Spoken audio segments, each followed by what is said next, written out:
Hello everyone, I am very glad that you're joining this story. Subscribe, like and comment. Enjoy the story, smile more often. There's something sacred about a front lawn, especially when you've got the time and the temperament to make it your own. For me, the stretch of grass in front of my modest three-bedroom ranch in a quiet Pennsylvania suburb was more than just greenery. It was a little patch of control in a world that otherwise didn't listen much to what I had to say. After retiring early from 25 years in contracting, I'd traded blueprints for a riding mower and afternoon hours spent trimming edges to surgical precision. That lawn wasn't perfect by accident. I'd earned every blade of it. So when Muffin, my neighbor's yappy little dog, started treating it like her personal toilet, it felt less like an accident and more like a slow-burning insult. Elaine, the woman next door, had lived there a few years longer than I had, though that didn't exactly make her a pillar of the community. She was in her early 60s, freshly divorced, and wore that kind of forced cheerfulness like armor, always smiling too much, always speaking just a little too loudly at block parties, and always somehow acting like nothing was ever really her fault. Muffin was a white fluff ball with legs, one of those little lapdogs that barks at anything taller than a fence post and has no idea it's not a wolf. And 6 months ago, she started treating my lawn like a permanent stop on her morning and evening routine. At first, I figured it was a one-off. One pile of dog crap tucked just beside the flower bed. I didn't say anything. Just picked it up with a grimace, tossed it in the bin, and moved on. I don't like drama. I don't go looking for fights. But then it happened again. And again. And after the fifth time in less than 2 weeks, I knocked on Elaine's door, holding the plastic bag of Muffin's latest deposit like some kind of peace offering made of resentment. She answered in her usual way, half interested, half distracted, and when I explained what was happening, she let out this little laugh like I'd just told her a joke she didn't quite get. "Oh, Tom," she said, waving one hand casually toward my yard, "it's just nature. You know how dogs are." That was her explanation. That was it. It's just nature. As if the natural order of things involved Muffin emptying herself onto my Kentucky bluegrass like she was blessing it in her own personal way. I stood there, bag in hand, stunned into silence, before she closed the door with a smile and went back to whatever cheery suburban fiction she lived inside. Now, I'm not a man who loses his temper easily. Decades on job sites taught me patience.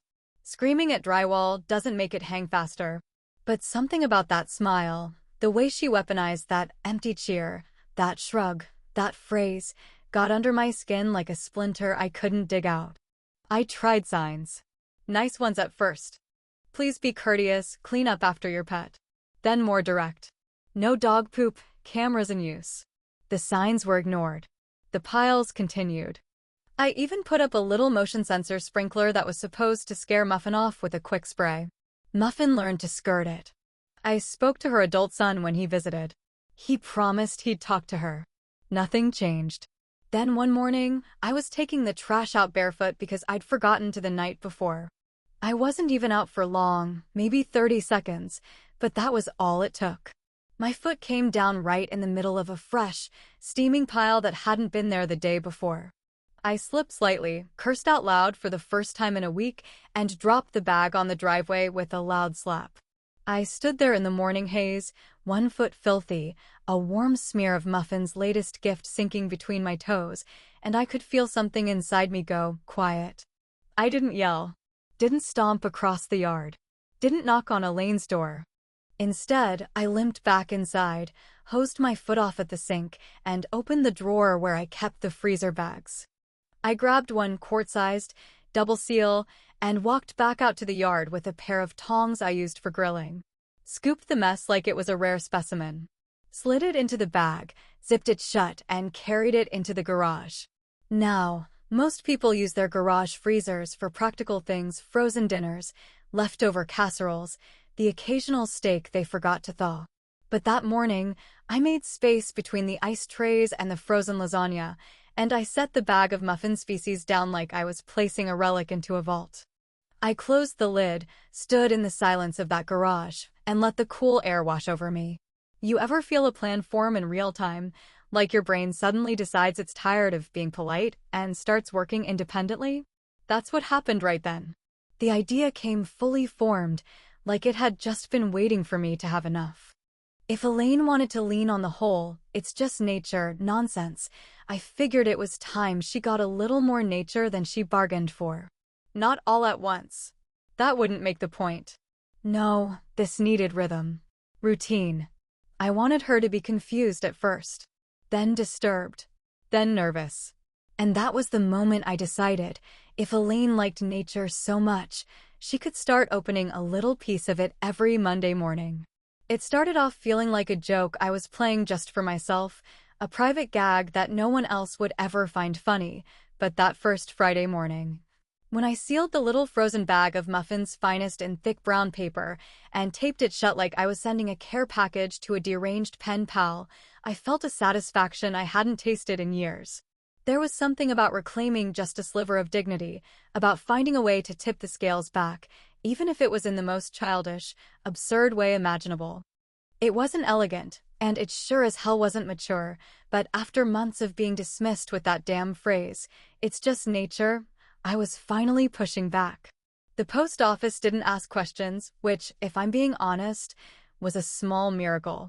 I used gloves while handling everything, double-bagged the contents, and wrapped it tightly in waxed butcher paper inside the outer layer, mostly to minimize any unpleasantness. I even included a note the first time, just a small scrap of paper that read, "Thought you forgot something." No return address, no handwriting clues. Just a silent delivery of what she'd left behind. I pictured her opening it, maybe at her kitchen table with a glass of Pinot in hand, or maybe right there at her mailbox if she was feeling curious. I imagined the look on her face, the sudden recognition, the horror, or even better, the denial. I wanted her to doubt herself, to wonder if she'd made an enemy without knowing it, to feel just a fraction of the discomfort she'd been shoveling onto my lawn week after week. And then I wanted her to get it again. And again. One dose of nature at a time. So I mailed the second package the following Friday. I didn't write a note this time, just a bag, sealed tight, sent anonymously. That one felt even better because now I wasn't just reacting. I was operating on a schedule, a rhythm, like a man who'd figured out a system that worked. It was strangely comforting, this ritual. I found myself checking the freezer more often, making space, labeling the bags with small stickers that marked the day and time I'd collected the sample, like some twisted zookeeper keeping logs. Over the next 3 weeks, I mailed her one frozen turd every Friday. That's 5 packages. There was a strange peace in the process, the steps so methodical that it almost became meditative. Each Friday morning, I would thaw a single bag just enough to keep the post office from getting suspicious, too frozen and it might rattle or seem suspicious under an X-ray, too warm and, well, that would have raised questions I wasn't prepared to answer. Then I'd wrap it, box it, and drive it down to the postal drop-off like I was sending Christmas cookies to a relative I hated. The real kicker? I paid extra for priority mail. Somewhere around the 4th delivery, things started to change. Elaine, who used to do her dog-walking routine with a glazed indifference, began making prolonged eye contact while Muffin did her business. She'd slow her pace as she walked past my lawn, give me this sideways glance like we were sharing a private joke she hadn't quite let me in on yet. And when she smiled, it was different now, less cheerful, more like she was enjoying herself in a way that made my skin crawl. It wasn't guilt. It wasn't discomfort. It was acknowledgement. Then came the escalation. Instead of the usual single pile, I started finding 2. Sometimes 3. Once, I swear to God, Muffin left a mess in the morning and again in the afternoon, as if they were doubling down on the territory. I checked the security cam footage, and sure enough, same dog, same smug stride, same total lack of effort to even pretend it was an accident. And there Elaine was, standing nearby, eyes on my house, chin lifted just slightly like she was daring me to come out and say something again. I didn't. I didn't need to. By this point, I'd bought a dedicated digital scale just for weighing the mail. I started organizing the packages more carefully, scent-proof vacuum-sealed bags, handwritten fake return addresses from all over the country. I even tested out different handwriting styles, all block letters, all uppercase, to throw off any suspicion if someone decided to match the notes. The real kicker came the day she hosted a neighborhood book club on her porch. I was trimming my hedges when I overheard her say, "Some people have no idea how to handle nature. They're so wound up they'd probably lose their minds over a little dog poop." I didn't look up, but I felt every pair of eyes in that circle shift in my direction. So I smiled. I smiled the biggest, thickest grin I could muster and waved toward them with my shears. Elaine waved back with a flick of her fingers, her hand held low like she was swatting a fly. That night, I packaged 2 bags instead of 1 and added a note that said, "Nature returns what you give it." By the time I sent the 5th package, I knew for certain that she knew it was me. She stopped pretending. No more gaslighting. No more denials. Just these long, lingering glances across the driveway like we were playing chess without a board, like the pieces were real, and every one of them stank like revenge. She knew. She knew it was me, and I think she liked it. After the 5th delivery, I started waking up earlier, not because I had anything important to do, but because something about those quiet hours just before sunrise made me feel like I could still control the story I was writing with each frozen bag I mailed. My lawn, once a peaceful little symbol of pride and solitude, had turned into a battlefield I surveyed from the front window each morning like a soldier waiting for movement. Muffins still came, just as regular as before, and Elaine now made sure her little dog strutted right past my porch like he owned the damn neighborhood. She never stopped to chat anymore, which I was thankful for, but she didn't avoid me either. Instead, she'd meet my eyes with this slow, deliberate smile like we were co-conspirators in a silent, stupid war we both refused to lose. That's when I decided to take the next step. I installed a motion sensor camera, something I ordered online that came with a little solar panel and just enough night vision to catch anything walking across my yard. I mounted it discreetly on the post near my front walk, angled just so it covered the bulk of the lawn and the flower bed Muffin seemed particularly fond of. Along with it, I put up a sign I made myself that read "No Poop Zone" in big red letters, complete with cartoon dogs looking guilty and a sad face made out of brown squiggles. It was ridiculous, but part of me wanted to shame her without saying another word, just in case the packages hadn't already done that job. The next day, I reviewed the footage with a weird sense of anticipation, like maybe I'd catch her in the act and feel that familiar spark of satisfaction again. Instead, what I saw was Elaine walking Muffin right up to the edge of the camera's view, then veering left, just barely out of frame, as Muffin squatted neatly behind the shrubs. Not only was she not intimidated by the camera, she had figured out its limitations almost immediately and adjusted her route like a burglar avoiding the beam of a security light. It didn't stop me from mailing the next package, though, or the one after that. If anything, it made the ritual more necessary, because now I wasn't just reacting, I was retaliating. But something about it had changed. At first, it was funny, weird, and a little satisfying. But now it was starting to feel like something else entirely. Obsessive, maybe. Or sad. I had a small drawer in the kitchen where I used to keep takeout menus. It was now filled with various rolls of packing tape, wax paper, Sharpies, and address labels. I had a system. And that system owned me. I stopped sleeping well. Every creak of the house made me sit up in bed. Every gust of wind sounded like footsteps.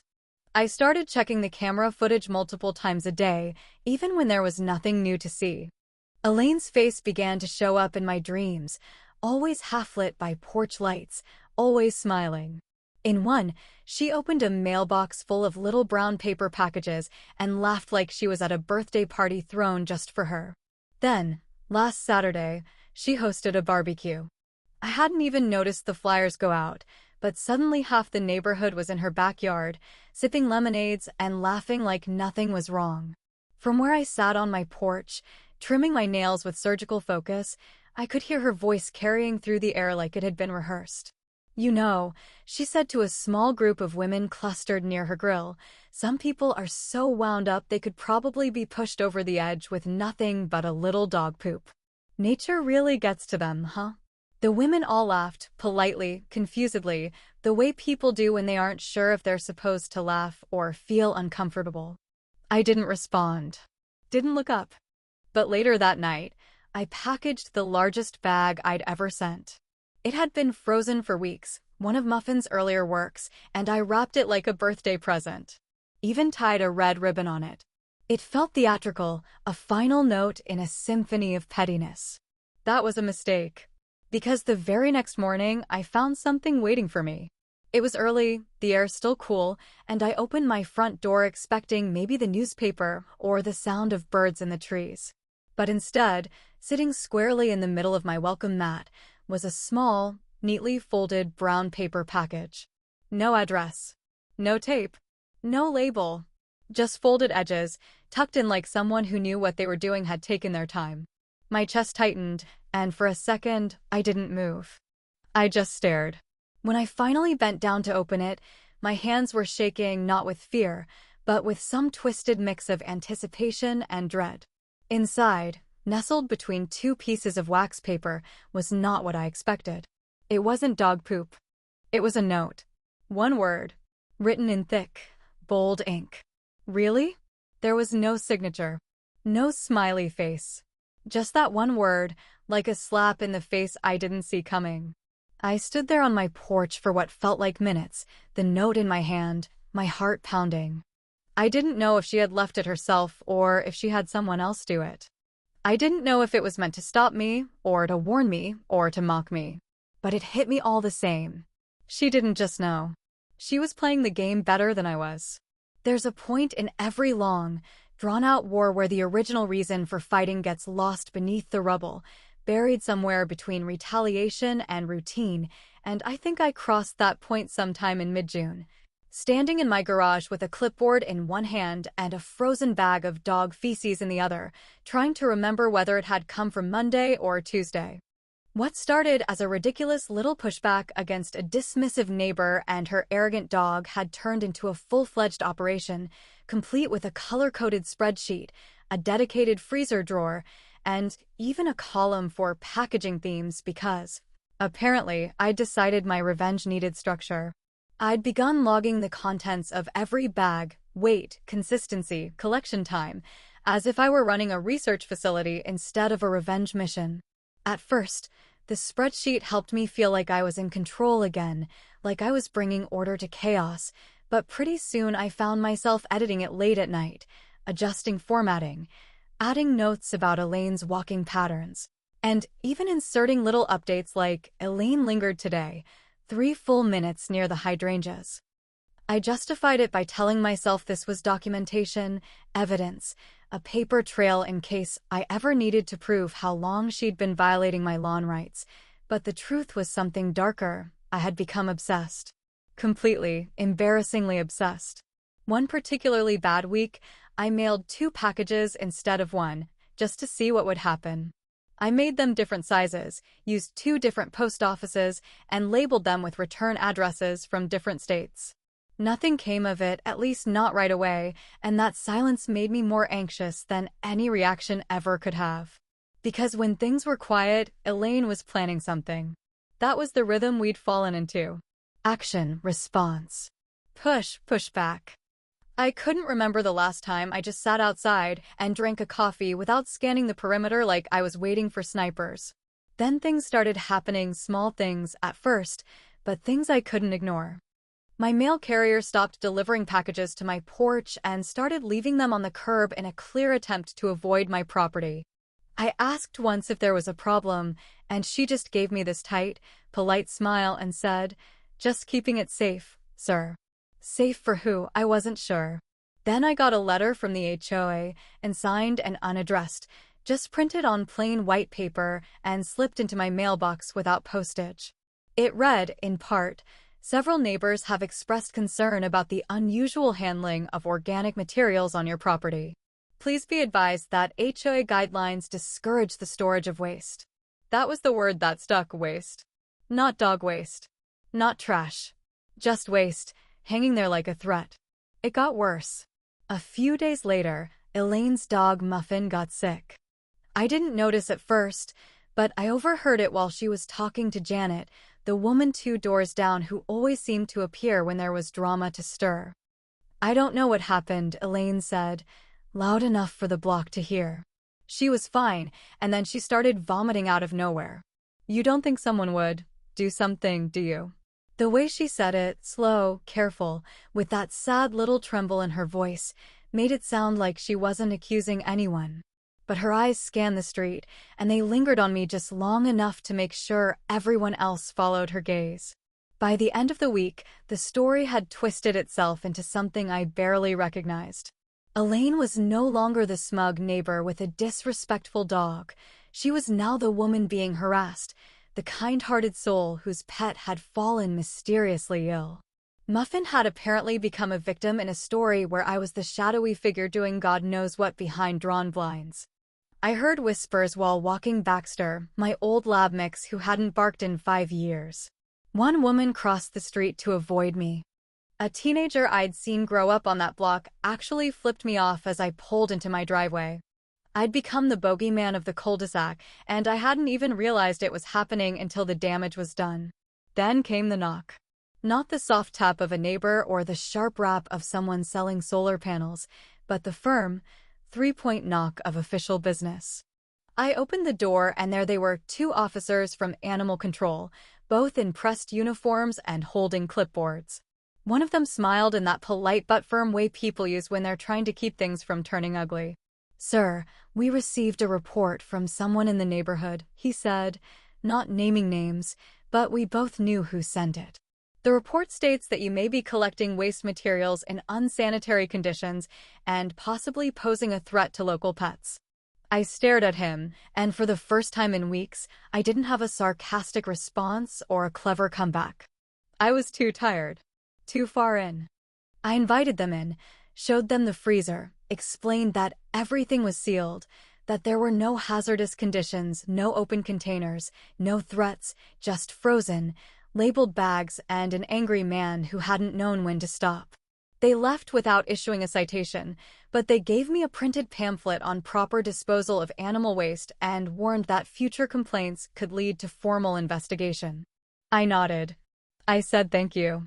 I closed the door and stood in the kitchen with the pamphlet in one hand and my spreadsheet open on the laptop, and I realized something I hadn't let myself consider until that moment.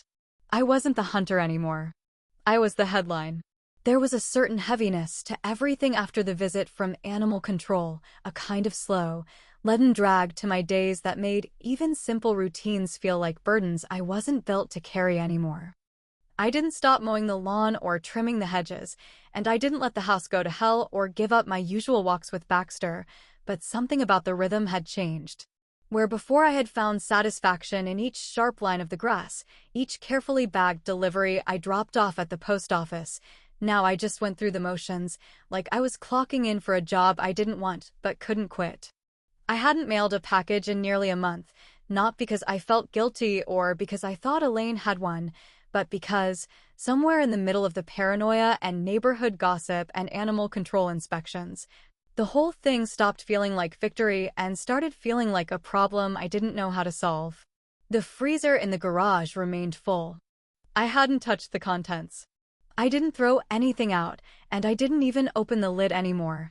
I just kept adding to the tally in the spreadsheet whenever Muffin left another deposit, out of habit more than purpose.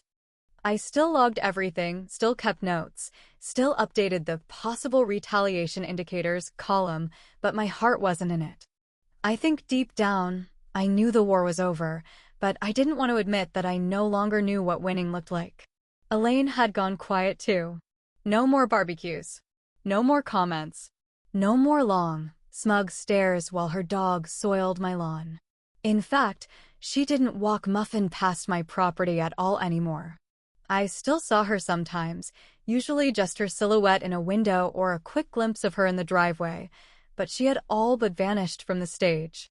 At first, I thought she was regrouping, planning some elaborate final move that would drag the whole neighborhood into one more round of madness, but instead, Nothing happened. Until one day it did. I was out front pruning the hedges when I saw the "for sale" sign. It hadn't been there the night before. No slow rollout. No word of mouth. Just a clean, professional sign staked into the grass like it had been dropped from the sky. Elaine's house was on the market, and she hadn't said a single word to anyone. Not to me, not to Janet, not to the neighbors who used to gather around her fire pit for drinks and gossip. The listing was live, and within a week there was a moving truck in the driveway. Two men with dull eyes and efficient arms packed her life into boxes, loaded them without ceremony, and disappeared by the afternoon. I watched the whole thing from the porch, arms crossed, heart tight. I didn't know how to feel. There was no victory lap. No parting shot. No acknowledgement of the quiet carnage we'd both contributed to for the better part of a year. I thought maybe I'd get a letter. Maybe a sign in the window. Maybe one more note. Something that would explain what this all meant, or at least give it a proper ending. But all I got was a package. It was sitting on my porch the next morning, placed neatly in the center of the welcome mat, as if she had measured the space before setting it down. Brown paper, folded perfectly, with no tape, no string, no address, no signature. I stared at it for almost a full minute before bending down and picking it up, half expecting it to be a trap or a final insult. Inside was a small container, the kind you'd find in a gardening kit, filled with loose soil and a few pale seeds resting gently on top. Taped to the lid was a torn piece of paper, written in neat, careful handwriting that I instantly recognized. Plant something, not hate. That was it. No name, no smirk, no wink. Just those 4 words, handwritten without flair or flourish, like she had finally said what she wanted to say from the beginning. I stood there holding it, the morning sun warming my arms while the cool breeze lifted the corners of the note. I didn't know what to feel. Part of me wanted to laugh. Another part of me wanted to throw the whole thing into the trash and wash my hands of this ridiculous chapter of my life. But a different part, the one I had kept buried under freezer bags and spreadsheets and silent glances, just stood there quietly, unsure what the hell to do next. That afternoon, I walked into the garage and stood in front of the freezer. I didn't open it. I just stood there, one hand resting on the lid, looking at it like it was some kind of tomb filled with memories I didn't want anymore. The labels inside were still there. The bags still stacked in perfect order. They were organized, documented, stored with a precision that felt like obsession now instead of discipline. And yet, I didn't throw them out. I didn't empty the freezer. I didn't even unplug it. I just stood there, trying to remember how it had all started, trying to understand how I had gone from a man protecting his lawn to a man keeping frozen trophies in his garage. I had wanted respect. I had wanted peace. I had wanted someone to take responsibility for their actions. But what I got was a long, slow spiral into something I didn't recognize, something that left both of us worse off than we started. Elaine was gone. The lawn was quiet. The war was over. But the freezer was still full. They say you shouldn't bottle up your anger. But no one tells you what to do when you've frozen it.